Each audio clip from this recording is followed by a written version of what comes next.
Bonjour et bienvenue dans le canap de la rédac. Appel à toutes les unités. Cette expression véhiculée par les films et les séries fait référence dans l'imaginaire collectif à toutes les forces de police qui sont déployées rapidement, vous le savez, pour faire face à une situation d'urgence. Alors, mais vous le savez aussi, pour mieux comprendre notre présent, il est nécessaire de connaître notre passé et la police ne fait pas exception. Depuis le 24 mai et jusqu'au 18 novembre, vous êtes tous, non pas convoqués, mais invité à la préfecture de police, et non pas en garde à vue, mais dans son musée, pour découvrir l'exposition La police d'hier et d'aujourd'hui. Et pour en parler, nous avons la joie de recevoir Anaïs Evenot, qui est donc responsable du musée de la préfecture de police. Bonjour Anaïs Evenot. Bonjour Louis-Marie. Alors, comment elle est née cette idée d'exposition de, je rappelle le nom, La police d'hier à aujourd'hui? Oui, d'hier et d'aujourd'hui, une histoire d'action. En D'action, oui. fait, l'idée, c'est de répondre vraiment aux interrogations des gens sur les divers équipements du policier. En fait, aujourd'hui, on voit les policiers équipés dans la rue pour gérer les manifestations, etc. Et on se demande toujours pourquoi ils sont armés comme ça, Oui. équipés comme ça, protégés comme ça. Et en fait, c'est pas le fruit du hasard, c'est le fruit d'une longue histoire, c'est le fruit de beaucoup d'anecdotes, de problèmes qu'il y a eu au cours de l'histoire.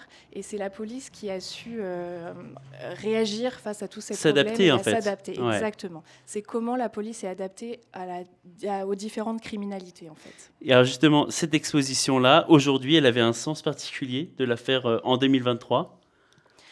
Oui, parce que c'est vrai la police est beaucoup décriée à cause des manifestations, Ouais. etc. On parle beaucoup de violences policières. Donc l'idée, nous, en tant que musée de la préfecture de police, c'est toujours de recontextualiser les choses, de parler de l'histoire, du contexte et comment on en est arrivé là, en fait. Et c'est jamais un hasard. Alors le musée dont vous avez la responsabilité a été créé en 1909 par le préfet Lépine. À l'origine, c'était pour l'exposition universelle de Paris. Et finalement, il avait comme objectif, disait-il, de rapprocher la police de la population. Est-ce que vous avez toujours ça à cœur? Est-ce que c'est toujours une mission prégnante pour vous, Anaïs Evenot? Oui, tout à fait. C'est vraiment la ligne directrice qu'on se donne aujourd'hui avec toute l'équipe du musée. On espère bien rendre hommage à l'objectif de Louis Lépine qui était effectivement de rapprocher la police de la population en 1909, puisqu'il y avait déjà un contexte de violence, les Apaches, etc. Et donc l'objectif, c'était de montrer que la police était là pour assurer la sécurité du citoyen et non pas d'être violent ou quoi que ce soit.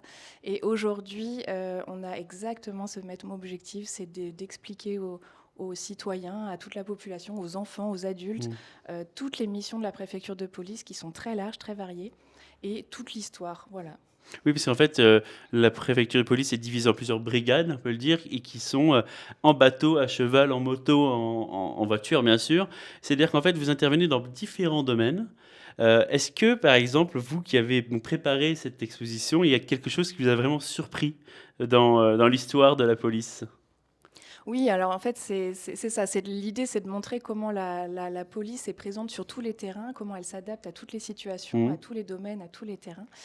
Et alors, il y a pas mal d'anecdotes assez emblématiques, en fait, sur l'évolution des moyens de locomotion, par exemple. On sait que le cheval, par exemple, était utilisé dès l'origine, en Oui, fait, le si on meilleur peut ami de l'homme, dire. hein. Voilà, tout à fait, le meilleur ami de l'homme. Quand on crée les archers du guet au XIIIe siècle, c'est déjà le cheval qui est utilisé. Et aujourd'hui, le cheval est encore utilisé. Il a été aussi utilisé pendant les manifestations, mais ça a été arrêté parce que justement, le cheval a été maltraité. Et c'est notamment suite aux émeutes de 1934 où on a arrêté d'utiliser le cheval dans le cadre du maintien de l'ordre des manifestations, car il y a eu 120 chevaux blessés sur 120 les chevaux. 300. Sur les 300. Donc il y avait quand même déjà une notion qu'il fallait quand même protéger un peu les l'animal, animaux tout à fait. et qu'on ne pouvait pas leur faire de la chair Non, voilà, non. à canon, à C'est manifestant. ça, C'est ça. exactement. Alors justement, vous disiez que le préfet Lépine voulait rapprocher la police de la population. Pourtant, pour certaines personnes, il y a un peu une peur de la police. Comment vous expliquez ça? Est-ce que parce qu'il y a une méconnaissance? Oui, je pense que c'est beaucoup fait de la méconnaissance. On ne se rend pas forcément compte de tout ce qui s'est passé C'est quoi? Ça passe dans les spontanément dans un siècles derniers. commissariat Oui, Oui. parce que c'est forcément lié aux gardes à vue, Ouais. on pense aux manifestations, aux violences policières, etc. Alors qu'en qu'en fait, les policiers sont vraiment là pour maintenir l'ordre et assurer la sécurité du citoyen dans tous les aspects de notre vie quotidienne, en fait. Et ça, je pense qu'on s'en rend pas forcément compte tous les jours. Ce qui est très intéressant dans cette exposition, c'est qu'on découvre le guet royal du XIIIe siècle, qui est, pour ainsi dire, l'ancêtre du gardien de la paix. Et il n'était pas armé, ce guet royal. Alors pourquoi ? Oui, alors au départ, en fait, il faut attendre très longtemps avant que les policiers aient une vraie dotation d'armes. C'est pas avant 1871 et la guerre donc contre la Prusse. Avant, en fait, ils étaient armés de sabres baïonnettes, d'épées, de sabres, parce que c'était souvent des anciens militaires. Et autant des archers du guet, alors il y avait un peu des arcs, des choses comme ça, mais les dotations d'armes, comme on connaît aujourd'hui, les armes à feu, c'est vraiment très tardif. Il faut attendre les premiers braquages de la bande à Bono et le grand banditisme organisé de Pierre Loutrel, Pierrot le Fou, etc., juste après la Seconde Guerre mondiale, pour que la police se dote d'armes à feu. Ouais. Et justement, parler de la bande à Bono, c'était à l'époque, une époque que personne qui regarde cette émission se rappelle, mais c'était à l'époque de Clémenceau. Tout à fait. Donc c'était en fait du grand banditisme, on peut dire. Oui, c'est les premiers braquages en automobile et armés. En fait, jusque-là, alors, les policiers et même les criminels en général utilisaient très, très peu d'armes. C'était des épées, des matraques, voilà. Et la bande à Bono, c'est la première fois qu'ils mettent vraiment les nouvelles technologies, si on peut dire, donc la voiture, les armes à feu, au service du grand banditisme. Donc c'est beaucoup de braquages de banques, visage découvert, armés, sans gêne. Violent, ils tuaient, quoi. très violent. Ils volaient et ils ont tué des policiers. Aujourd'hui, alors, le musée, il est aux 4 rues de la Montagne Sainte-Geneviève. Je précise que l'exposition est gratuite. Oui. C'est important de le dire, donc vous pouvez vraiment y aller en famille, on découvre plein de choses. Mais avant, c'était au 36 quai des Orfèvres. Ça a changé, je crois, dans les années 70. Exact, en 1975. En 75, exactement. Et pourquoi ces lieux, comme le 36 quai des Orfèvres, tout ça, pourquoi ont-ils tant inspiré le cinéma, la littérature, les séries Comment vous l'expliquez, ça ? Oui, c'est vraiment un lieu mythique. Vous parlez des peurs, mais il y a aussi un peu des fantasmes. Oui, parce que c'est vrai que la police a été beaucoup reprise dans la fiction, dans la littérature, dans le cinéma. D'ailleurs, il y a un exemple très, très intéressant pour nous qu'on évoque aussi dans le musée, c'est le commissaire Maigret de Simenon.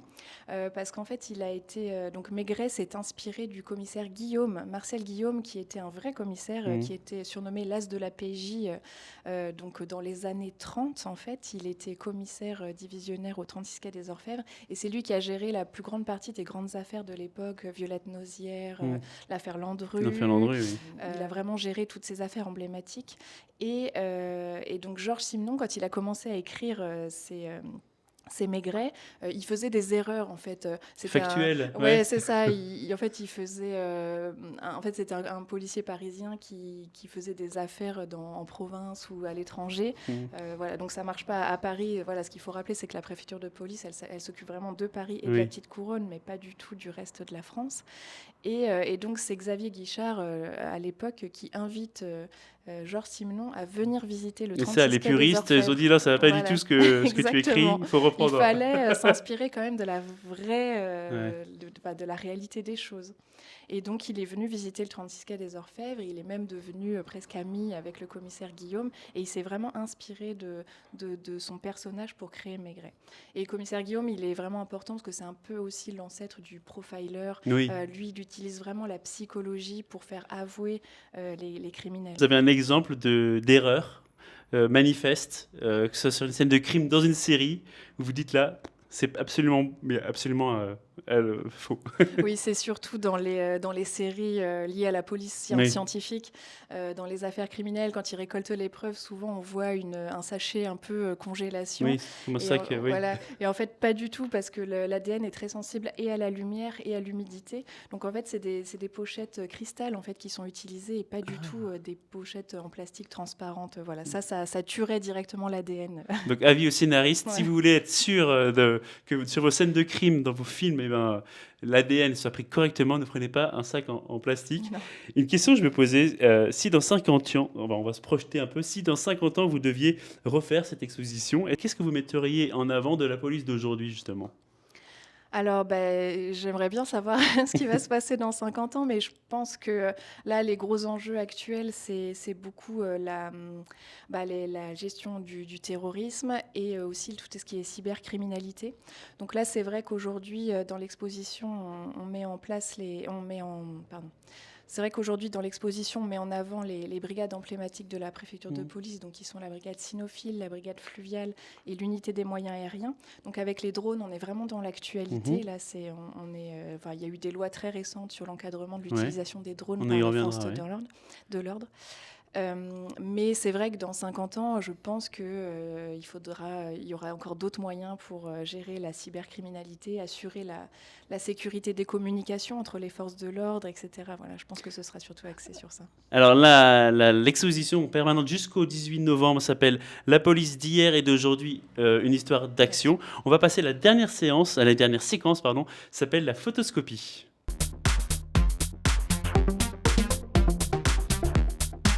Alors le principe est très simple, je vous montre des photos qu'on a prises de l'exposition. Charge à vous de nous dire ce que ça vous inspire. La première photo. Alors oui, c'est la garde nationale de Paris. Là, on voit effectivement que l'uniforme était complètement différent de celui d'aujourd'hui. On voit qu'ils sont appuyés sur des bâtons et qu'ils ont des sabres, des épées, et voilà, complètement différentes de la tenue d'aujourd'hui. Ça participe un peu au folklore aujourd'hui. Enfin, ça fait un petit peu, ça fait un peu ancien finalement. Oui, là, on est vraiment dans une représentation du 19e siècle de la garde nationale. Avec le tambour aussi, qui faisait, ça faisait vraiment partie de comment dire, pardon, je perds mes mots. Le côté officiel. Ouais, le côté cérémonial. Ouais, Ouais. voilà. Allez, beaucoup plus d'actualité. Deuxième photo. Merci. Alors oui, là c'est un drone. Donc les drones, c'est vraiment intéressant. C'est vraiment une chance qu'on ait pu les exposer dans cette exposition actuelle. C'est l'unité des moyens aériens qui nous a fait un don cette année de 5 drones, dont un qui a servi à gérer le feu de Notre-Dame de Paris. Donc on se rend compte que les drones, c'est vraiment une technologie nouvelle très très très importante aujourd'hui, qui est vraiment cruciale. Et dans ce feu en fait, de Notre-Dame de Paris, le drone a permis de survoler l'incendie pour guider les pompiers Sur dans les le tours placement nord, des lances. Voilà, donc c'est vraiment un des moyens actuels qu'on met en avant dans l'exposition. Troisième photo. Alors la brigade fluviale. C'est une photo donc actuelle d'un ZUDEC de la brigade fluviale. C'est vraiment une brigade emblématique de la préfecture de police aujourd'hui, qui assure beaucoup de missions. Elle est très ancienne, cette brigade. Alors oui, elle est très ancienne. Justement, elle a été créée par Louis Lépine, le préfet de police Louis Lépine, en 1900. Le fameux. Oui, il a fait beaucoup de choses au début du XXe siècle. Il a créé cette brigade fluviale en 1900 à l'occasion de l'exposition universelle pour justement encadrer pour sécuriser en fait tout le flux de personnes qui prenaient les bateaux pour aller visiter les monuments parisiens. Et aujourd'hui, donc, elle sécurise toujours le fleuve, la Seine. Et l'année prochaine, avec les JO, ils vont avoir beaucoup de travail. Sollicitée, exactement. Ouais. Tout comme l'ensemble de la préfecture de police, mais la brigade fluviale particulièrement, tout à fait. Quatrième photo. Donc là, on est sur un tableau du 19e siècle qui représente les dégâts de la commune, en fait. C'est des soldats qui rentrent dans une maison, et il y a d'autres soldats morts à terre. Donc c'est un tableau assez violent qui est visible dans les collections permanentes du musée.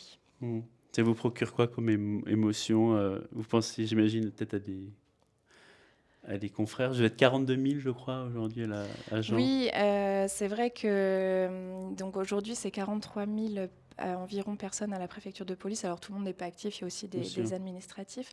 Mais c'est vrai que la préfecture de police, tout comme la police nationale, est souvent touchée malheureusement par des drames. Et ce qui est intéressant de rappeler, c'est que justement, Napoléon, déjà au début du 19e, en 1804, suite à la mort d'Étienne Buffet, qui a été tué par Cadoudal, donc Napoléon a créé la distinction victime du devoir, donc vraiment pour honorer tous les policiers morts pendant l'exercice de leurs fonctions. Et dernière photo, Alors, un casque de sapeur-pompier. qui a 90 ans. Hein. Tout à fait. Oui, alors les sapeurs-pompiers, c'est aussi très intéressant parce que donc la brigade des sapeurs-pompiers, elle dépend de la préfecture de police de Paris. Et c'est aussi une brigade ancienne. Hein, donc, il faut rappeler encore une fois, c'est Napoléon en 1811 qui crée le bataillon des sapeurs-pompiers suite à l'incendie qui a eu lieu pendant le bal chez l'ambassadeur d'Autriche suite aux noces de Napoléon et Marie-Louise. Donc c'est vraiment un service ancien et qui est toujours vraiment très très important. Il y avait beaucoup de détails sur le casque. Oui, aujourd'hui, on essaye d'être un peu plus sobre. Plus sobre. Là, oui, en fait, c'est les armes c'est le symbole de la ville de Paris, en fait. Le bateau sur la Seine. Laurent Nunez, le préfet de police de Paris, est venu voir l'expo ? Alors, il n'est pas venu encore voir cette exposition-là. Donc je l'invite cordialement à venir s'il a le temps. Il est venu au musée. Mais il est venu au musée suite à sa nomination l'été dernier. Il est venu voir notre exposition. Ça lui a plu ? Voilà, tout à fait. Oui, il était ravi de pouvoir découvrir le musée. Et si vous deviez lui proposer une prochaine exposition, ce serait quoi après celle-ci ? On a beaucoup de thèmes en tête parce que vraiment les services de la préfecture de police, comme je disais, sont vraiment très variés. On a d'ailleurs un sujet sur la brigade des sapeurs-pompiers. Voilà, pourquoi pas. En plus, la brigade des sapeurs-pompiers a aussi des collections très, très importantes, donc c'est assez intéressant à mettre en avant. Après, on a plusieurs autres sujets très intéressants que je ne peux dévoiler encore aujourd'hui, mais je vous invite à suivre notre actualité parce que c'est vraiment... tous les sujets sont vraiment très intéressants à chaque fois qu'on creuse. En tout cas, merci beaucoup Anaïs Sévenot d'avoir été avec nous. Je rappelle l'exposition La police d'hier et d'aujourd'hui au musée de la préfecture de police de Paris, rue de la Montagne Sainte-Geneviève. Merci d'avoir été avec nous pour en parler. Je rappelle, c'est Une histoire d'action, le titre complet. Merci à Émilie No d'avoir réalisé ce plateau. Merci à Camille Meyer aussi. Et je vous dis à très bientôt sur le canapé de la rédac.